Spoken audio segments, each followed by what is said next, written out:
remaja, revolusi pelajar menyingsing. Forum remaja membentuk pelajar terbilang. Forum remaja jendela kemenjadian murid. Forum remaja pemangkin insan hebat. Forum remaja pemangkin generasi Berakhlak terpuji.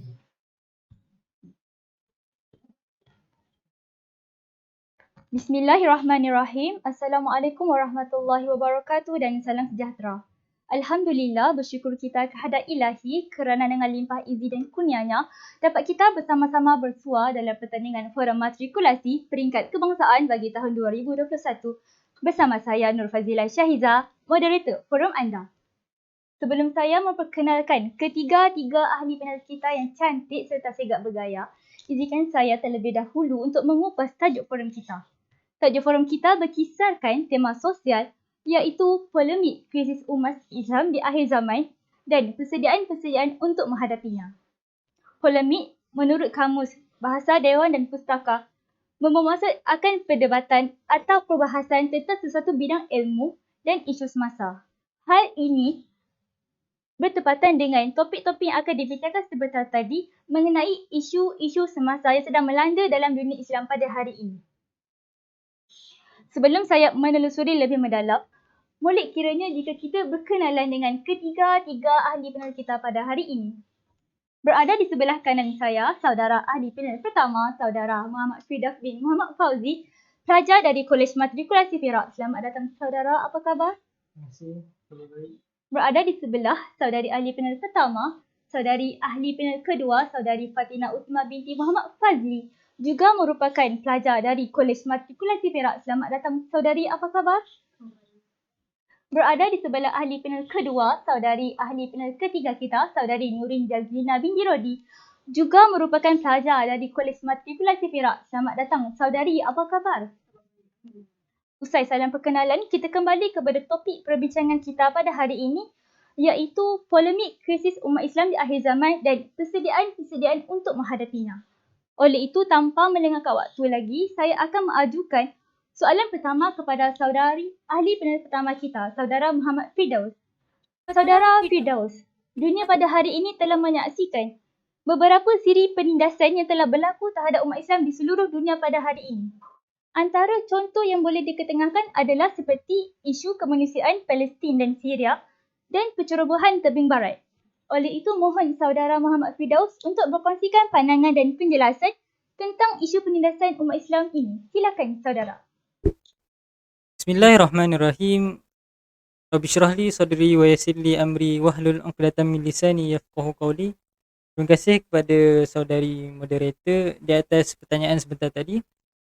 Jadi persoalan yang diajukan kepada saya adalah mengenai penindasan terhadap umat Islam di seluruh dunia. Di mana kita tahu bahawasanya penindasan terhadap umat Islam ini sudah lama berlaku. Bahkan ia berlaku sejak zaman Nabi Muhammad SAW, mana pada zaman tersebut umat Islam ditindas oleh kaum kafir Quraisy. Namun perkara ini berlaku kerana umat Islam pada waktu itu berada dalam bilangan yang sedikit. Jadi tidak hairanlah umat Islam ditindas. Tapi jikalau kita bandingkan dengan zaman ini kita dapat lihat umat Islam, agama Islam merupakan agama majoriti yang dianuti oleh rakyat dunia. Jadi mengapa penindasan terhadap umat Islam pada waktu ini masih lagi berlaku? Walhal penganut agama Islam ramai dan majoriti di antara mereka ramai yang berharta dan mempunyai kuasa. Persoalannya, mengapa penindasan masih lagi berlaku di zaman ini?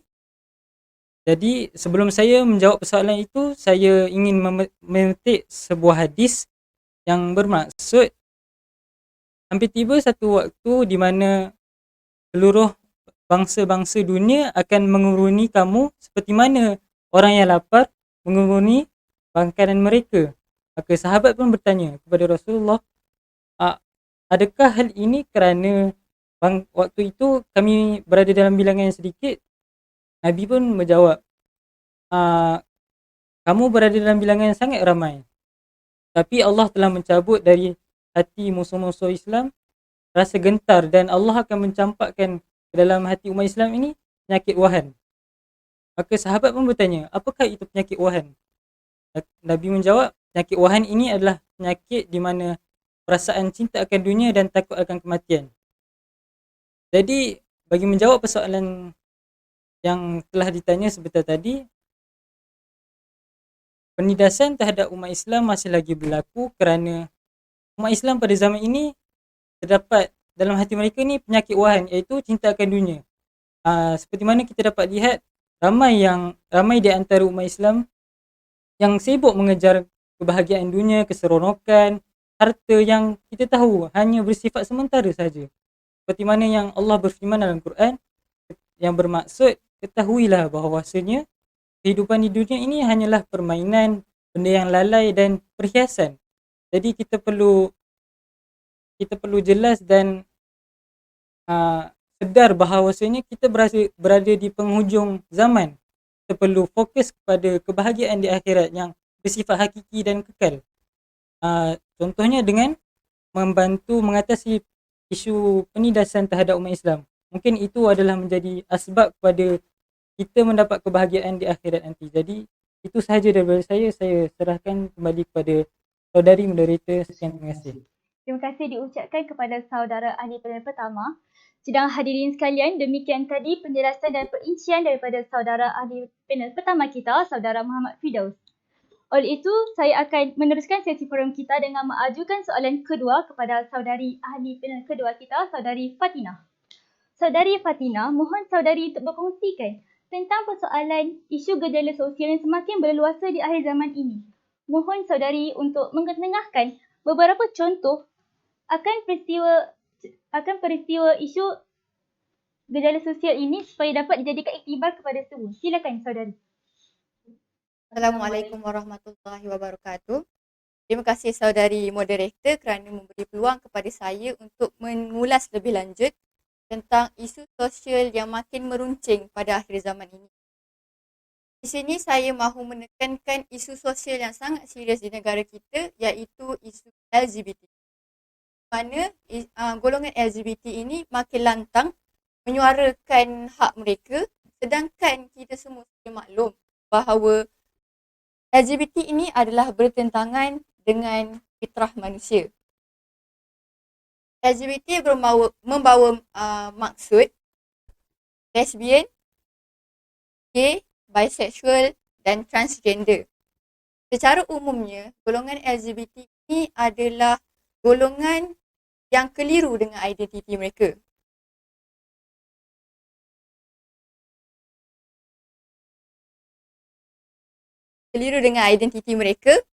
Dan mereka merasakan mereka terperangkap dalam tubuh badan yang bertentangan dengan minda dan perasaan mereka. Isu LGBT ini adalah merupakan satu fenomena kompleks yang melibatkan pelbagai faktor berbagai faktor termasuk isu sosial, biologi, persekitaran dan psikologi. LGBT ini juga boleh dibahagikan kepada dua kumpulan, iaitu kumpulan yang pertama adalah pesakit yang memerlukan rawatan psikiatri dan kumpulan kedua adalah golongan yang berjuang untuk mendapatkan hak asasi mereka supaya masyarakat mengiktiraf kehadiran mereka. Di dalam Al-Quran juga ada menyebut tentang isu LGBT ini melalui kisah Nabi Lut, di mana kaum Nabi Lut iaitu kaum Sodom melakukan hubungan seks songsang, iaitu seks dengan jantina sejenis. Homoseksual merupakan satu perbuatan yang sangat keji yang pernah dilakukan oleh manusia, yakni Allah melaknat golongan ini kerana ia bertentangan dengan fitrah manusia. Selain daripada melaknat hubungan sejenis ini, Islam juga melarang lelaki yang menyerupai perempuan dan perempuan yang menyerupai lelaki. Hal ini kerana transseksual ini merupakan bibit-bibit permulaan di mana berlakunya maksiat. Nabi SAW bersabda maksudnya daripada Ibnu Abbas radhiyallahu anhu, Rasulullah melarang golongan lelaki yang menyerupai perempuan dan golongan perempuan yang menyerupai lelaki. Bagi pendapat saya, golongan LGBT ini adalah golongan yang Allah uji, yang Allah beri ujian kepada mereka. Oleh itu, kita sebagai umat Islam haruslah berpegang teguh kepada agama agar kita tidak terpesong dan terjerumus ke dalam lembah maksiat. Sekian daripada saya serahkan kembali kepada saudari moderator. Terima kasih diucapkan kepada saudari ahli panel kedua di atas penyelesaian yang mantap sebesar tadi. Oleh itu, kita akan beralih kepada soalan yang akan diajukan seterusnya kepada saudari ahli panel ketiga kita, saudari Nurin. Saudari Nurin, selain daripada krisis dalaman seperti isu LGBT dalam masyarakat Islam itu sendiri, mohon saudari untuk membuka pandangan dan penjelasan akan persoalan fitnah yang semakin berleluasa di akhir zaman ini. Jadi saudari, bolehkah saudari berkongsikan contoh-contoh daripada peristiwa fitnah yang dapat dijadikan iktibar kepada sidang hadirin sekalian? Silakan. Terima kasih kepada saudari moderator atas soalan yang diajukan. Bismillahirrahmanirrahim. Assalamualaikum warahmatullahi wabarakatuh. Berkenaan dengan soalan yang diajukan, apakah contoh-contoh ataupun apa yang boleh dijadikan telaudan kepada umat Islam menghadapi fitnah akhir zaman ini? Baik, sekarang ini kita menghadapi zaman yang penuh dengan fitnah. Semua orang akan fitnah, mengumpat dan membuat bermacam-macam andaian yang mendatangkan dosa.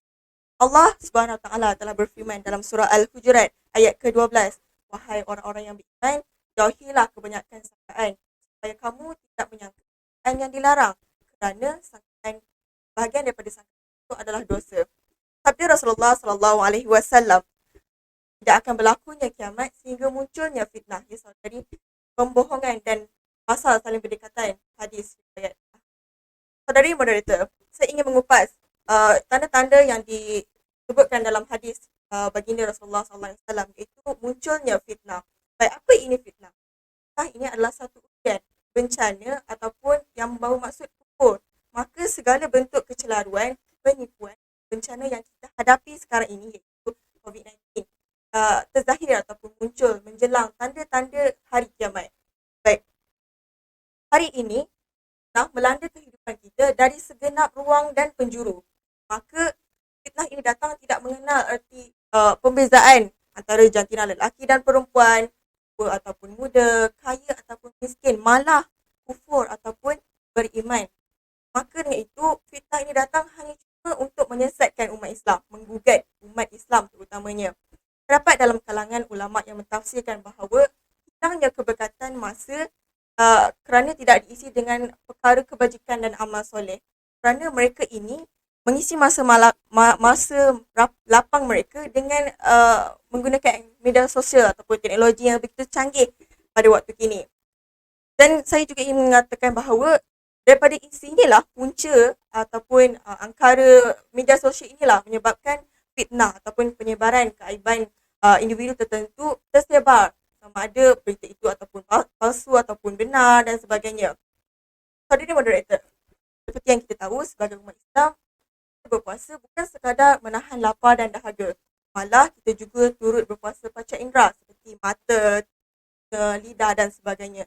Namun, saudara moderator, pada zaman yang moden ini, kita turut lupa untuk berpuasa tangan daripada membuat tulisan, mengetuk papan smartphone kita yang kita ada sekarang ini kerana teknologi yang begitu canggih, dengan membuat penulisan ataupun membuat spekulasi andaian yang menyebarkan keaiban orang lain. Dan kita tidak tahu bahawa maklumat itu tepat ataupun tidak, dan kita hanya sekadar berkongsi dengan tidak mengenal pasti maklumat itu betul, sahih ataupun tidak. Baik, saudari moderator,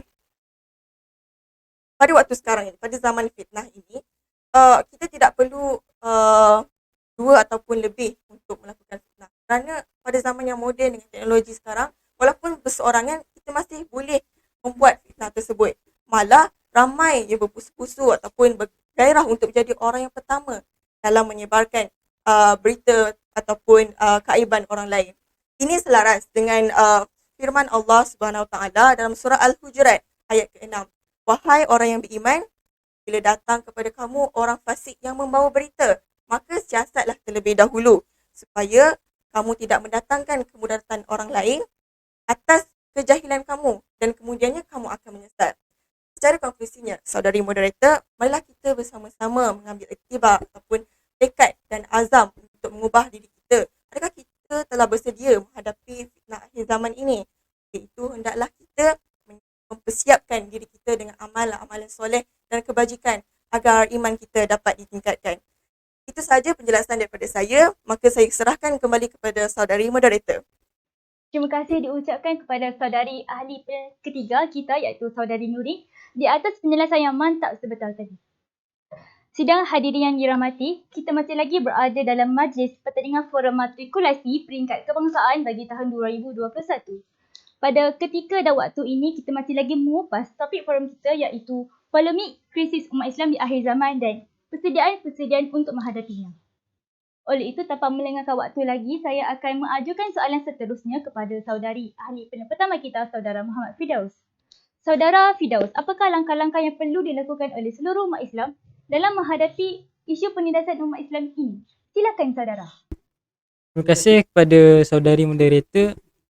Pada pendapat saya, langkah-langkah yang boleh kita ambil sebagai umat Islam ini untuk mengatasi penindasan terhadap umat Islam adalah, pada pertamanya, kita perlu, umat Islam di seluruh dunia perlu bersatu padu. Bersatu padu agar agama Islam ini tidak ditindas. Tapi persoalannya, apakah yang menjadi faktor utama umat Islam ini tidak bersatu padu? Saya rasa yang merupakan faktor utamanya adalah berlaku perselisihan faham di antara umat Islam itu sendiri. Apakah cara yang kita dapat ambil untuk mengatasi perkara ini? Jawapannya ada dalam Quran, seperti mana yang Allah berfirman, jikalau berlaku perselisihan faham di antara kamu, maka kembalilah kepada Allah dan Rasul. Jadi apa yang kita dapat ambil daripada ayat ini, jikalau kita dalam Islam, umat Islam itu sendiri, jikalau berlaku perselisihan faham di antara dua pihak, tidak kira sama ada perselisihan faham, sama ada pendapat ataupun amalan atau sebagainya, kita perlu kembali kepada Al-Quran dan Sunnah. Kerana apabila kita kembali kepada Quran dan Sunnah, kita dapat hasil yang lebih baik daripada apa yang kita mahu. Dan dari itu juga kita dapat menyatupadukan umat Islam itu sendiri supaya penindasan terhadap umat Islam itu dapat diatasi. Dan itu juga kita perlu melakukan dakwah secara efektif. Kerana apabila kita melakukan dakwah secara efektif, kita dapat mengelakkan umat bukan Islam ini memandang hina kepada kita ataupun mereka lebih menghormati kita. Seperti mana kita tahu bahawasanya agama Islam ini adalah agama rahmat, pembawa rahmat ke seluruh alam. Jadi kita perlu berdakwah kepada mereka, memberitahu apakah agama Islam ini, ajaran agama Islam ini mengajar kita apa. Dan akhir sekali, langkah yang dapat saya terangkan adalah, kalau kita tidak mampu untuk menyatupadukan umat Islam ataupun kalau kita tidak mampu berdakwah secara efektif, mungkin kita boleh sekurang-kurangnya kita mendoakan keselamatan umat Islam yang ditindas. Seperti mana kita tahu, doa itu merupakan senjata mukmin. Jadi kita perlu mendoakan keselamatan mereka supaya Allah Subhanahu Wa Taala memberikan kekuatan untuk mereka menghadapi cabaran tersebut. Jadi saya rasa itu sahaja daripada saya. Saya kembalikan kepada saudari moderator. Terima kasih. Ribuan terima kasih diucapkan kepada saudara ahli panel pertama kita, saudara Firdaus, di atas penjelasan yang menarik sebentar tadi. Hadirin sekalian, mutakhir ini dapat dilihat muncul golongan-golongan LGBT ini yang semakin hari semakin berani dalam mempamerkan gaya kehidupan mereka yang songsong itu. Malah tidak dapat dinafikan lagi bahawa muncul golongan LGBT di Malaysia yang mempunyai jumlah pengikut yang ramai di media sosial. Hal ini telah mencetuskan kebimbangan dalam masyarakat di Malaysia khususnya. Oleh itu, saya akan meneruskan sesi forum kita dengan mengajukan soalan kedua kepada saudari ahli panel kedua kita, saudari Fatimah Uzma. Saudari Fatimah, Mohon saudari untuk berkongsikan pandangan tentang apakah langkah-langkah yang perlu dilakukan oleh seluruh masyarakat seperti pihak kerajaan, masyarakat, keluarga, individu dalam mendepani isu LGBT di Malaysia ini. Silakan saudari. Terima kasih saudari moderator. LGBT ini memberi kesan yang sangat negatif kepada masyarakat Islam akhir zaman kini. Oleh itu, semua pihak haruslah menggambling tenaga untuk membantu golongan LGBT ini kembali kepada fitrah asal mereka. Persoalan yang diberikan oleh saudari moderator tadi adalah berkaitan langkah-langkah yang perlu dilakukan oleh semua pihak untuk membantu golongan LGBT ini. Pertama sekali adalah ibu bapa. Ibu bapa dinasihatkan untuk memberi pendidikan awal kepada anak-anak daripada mereka kecil supaya anak-anak ini dapat membezakan baik dan buruk. Hal ini kerana ibu bapa adalah insan yang sangat dekat dengan anak-anak mereka. Yang kedua adalah masyarakat. Masyarakat memainkan peranan untuk menyantuni golongan LGBT ini agar mereka terbuka hati dan lembut hati untuk kembali kepada fitrah asal seorang manusia. Seterusnya, sekiranya ibu bapa, masyarakat, negara memberi usaha untuk membantu golongan LGBT ini, tapi individu itu sendiri tidak mahu mengubah fitrah mereka itu sendiri, tidak mahu sedar akan kesalahan mereka sendiri, sia-sia sajalah usaha semua. Oleh itu, golongan LGBT ini haruslah menyedari kesalahan yang mereka lakukan dan kembali kepada pangkal jalan dengan memperbaikikan semula niat mereka, melakukan taubat dan kembali kepada Allah Subhanahu Wa Taala, dan seterusnya istiqamah dalam melakukan perubahan. Secara walaupun LGBT ini tidak diterima oleh prinsip Al-Quran, hadis dan masyarakat di Malaysia, tidak dapat dinafikan bahawa golongan LGBT ini haruslah diberi bimbingan dan nasihat agar mereka berubah dan kembali kepada fitrah asal mereka. Ia juga bertepatan dengan dakwah Islam, prinsip dakwah Islam di mana kita memberi peluang kepada golongan yang melakukan dosa dan maksiat ini untuk berubah kembali kepada Allah untuk mendapatkan pengampunan daripada Allah Subhanahu Wa Taala. Kesimpulannya, kita sebagai umat Islam haruslah bersedia untuk menghadapi saat-saat ini. Hal ini kerana tiada apa pun yang dapat membantu kita melainkan iman kita. Iman kita untuk menghadapi ujian dan fitnah akhir zaman ini. Di sini sahaja saya boleh ulaskan. Saya serahkan kembali kepada saudari moderator. Terima kasih diucapkan kepada saudari ahli panel kedua kita, saudari Usma, di atas penjelasan sebentar tadi. Sidang hadirin sekalian, kita telah memasuki ke muncak diskusi kita pada hari ini. Soalan terakhir bakal diajukan kepada saudari Nurin Jazlina. Saudari Nurin, apakah persediaan-persediaan yang perlu dilakukan oleh seluruh umat Islam dalam menghadapi fitnah yang semakin berleluasa di akhir zaman ini? Mohon saudari, silakan. Bismillahirrahmanirrahim. Terima kasih kepada saudari moderator atas soalan yang diajukan. Baik, apakah persediaan ataupun langkah-langkah yang boleh dilakukan untuk menghadapi? Baik, saya ingin memetik sebuah hadis Rasulullah SAW. Baginda bersabda, sejak penciptaan Nabi Adam alaihissalam sehingga hari kiamat, tak ada fitnah yang begitu dahsyat lain daripada fitnah Dajjal. Baik, fitnah yang saya sebutkan pada soalan pertama yang diajukan adalah fitnah media masa. Tetapi kita akan menghadapi fitnah lebih dahsyat, iaitu Dajjal yang kita sedang ataupun menjalani akan terhadap fitnah tersebut. Baik, fitnah yang dibawa oleh Dajjal ini adalah dua perkara, iaitu syurga dan neraka. Saudari moderator, syurga yang dibawa oleh Dajjal ini adalah neraka hakikatnya. Dan juga neraka yang dibawa olehnya adalah syurga. Hanya orang yang beriman dan benar-benar bertakwa kepada Allah sahaja dapat membezakan dua perkara ataupun fitnah yang dibawa oleh Dajjal ini. Maka dengan itu, saya ingin menjelaskan ataupun memberi langkah-langkah yang boleh dilakukan oleh umat Islam khususnya untuk menghadapi Dajjal iaitu dengan membaca surah Al-Kahfi 10 ayat awal dan 10 ayat akhir pada hari Jumaat khususnya. Dan keistimewaan surah Al-Kahfi yang dibaca oleh umat Islam ini disebutkan oleh Rasulullah SAW, iaitu kamu akan disinari dengan cahaya sekiranya kamu membaca surah Al-Kahfi dan disinari cahaya pada hari Jumaat yang berikutnya.